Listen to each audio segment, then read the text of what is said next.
So good morning to all of you. In this video, I am going to discuss about another topic, that is the vasopressin.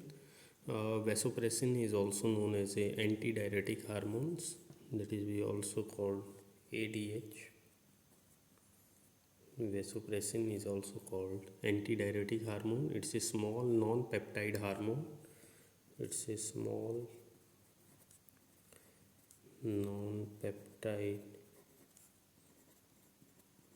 hormone, right? It contains approximately 9 amino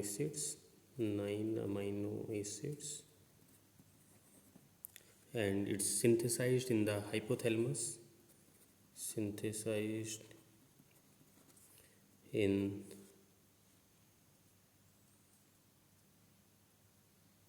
synthesized in hypothalamus,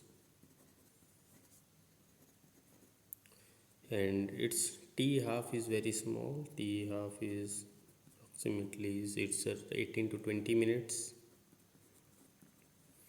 18 to 20 minutes is the T half. It's released into the circulations particularly from the posterior pituitary glands. It's released into the circulations, from posterior pituitary gland, from posterior pituitary gland. It's released, and particularly its role is in the regulation of tonicity of body fluids. So its role is it regulates tonicity of body fluids, right? So this is vasopressin, and how it regulates this antidiuretic hormone. Vasopressin particularly act on kidney and on blood vessels. Antidiuretic hormones receptor is on blood vessels and on kidney. In blood vessels, there is a V1A receptors,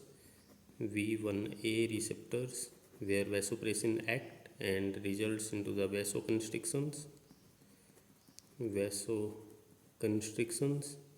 and ultimately results in increase in BP. And as I told you, it regulates the tonicity of body fluids. So whenever in the blood circulations, whenever there is a increase in osmolality of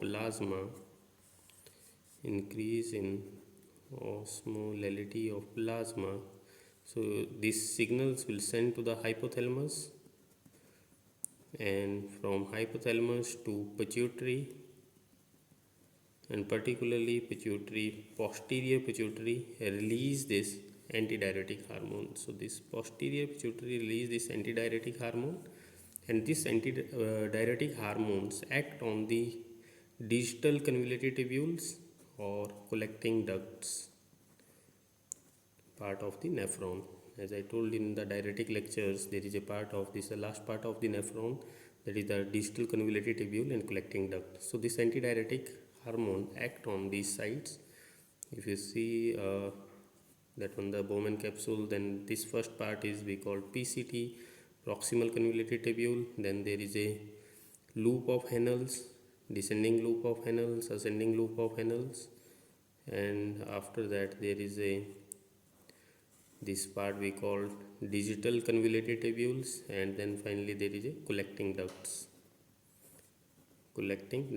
So this vasopressin act on digital convoluted tubules and the collecting duct part, and receptors here is the V2 receptors. V2 receptors are present where this vasopressin act, and this V2 receptor activations which results in the activation of adenyl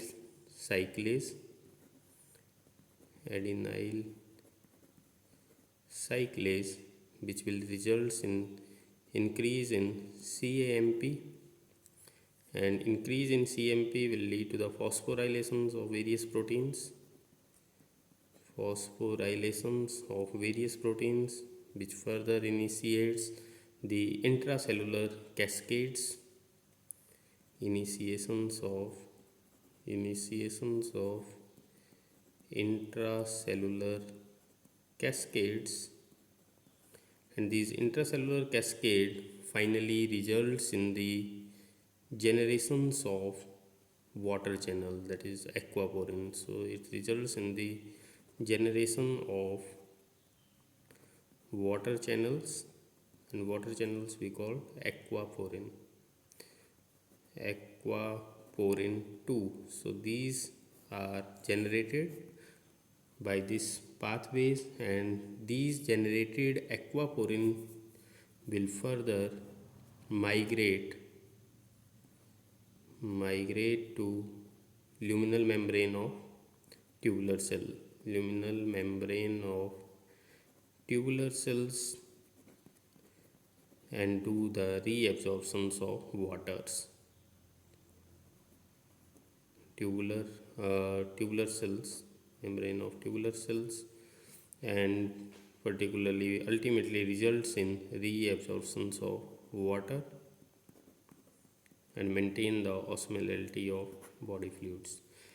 So these aquaporins are actually normally this distal convoluted tubule and collecting duct part is impermeable to waters. Water is not reabsorbed. When the antidiuretic hormone release, it acts on DCT, which results in activations of adenine cyclase, then CMP, then phosphorylations, and ultimately do the synthesis of aquaporins. So these then reabsorption of water will occur, and this reabsorption is temporary in nature. It's 10 to 20 minutes. After that, it again this distal convoluted tubule and collecting duct will becomes impermeable to aquaporins, right? So this is the antidiuretic hormones, and antidiuretic hormones, another is I already told on blood vessels, V1A receptors, and particularly these drugs, particularly hyper secretion of antidiuretic hormone will results into, if hyper secretions of antidiuretic hormone will results into a disease or syndrome. That syndrome is we called syndrome of inappropriate, that is well known syndrome, inappropriate hyper secretions of antidiuretic hormone, that is in short form we call SIADH. You can study about in detail about this syndrome, SIADH. And hypo means reduced secretions of antidiuretic in hormone in the body leads to a well known condition, that is diabetes insipidus, and these vasopressin is we call IM or IV injections, right? So this is about the antidiuretic hormone. I am again repeating antidiuretic hormones. This vasopressin is a antidiuretic hormones. This is small molecule peptide hormones comprises of 9 amino acids synthesized in the hypothalamus, and T half is 18 to 20 minutes, released into the circulatory systems from the posterior pituitary gland. Regulates function is regulated to the tonicity of the body fluids. So these act on the blood vessels and on kidney, particularly when there is an increase in osmolality, it will be sensed by the receptors and send the signal to the hypothalamus to pituitary, and release the antidiuretic hormone ADH, and this ADH will act on DCT and collecting duct part, and results in the formations of or generation of aquaporin, and these aquaporin will do the reabsorptions of waters. So this is the role of antidiuretic. As its name indicate, it's a antidiuretic, so it's a opposite of diuretic effects. It's hyper. Other is the blood vessels. There is a V1A receptor. It leads to vasoconstriction and increase in BP. Hyper secretions of antidiuretic hormone will lead to a syndrome that is SIADH. Hypo leads to a diabetes insipidus. So thank you. This is about the vasopressin. Next videos we will discuss about next unit. Thank you.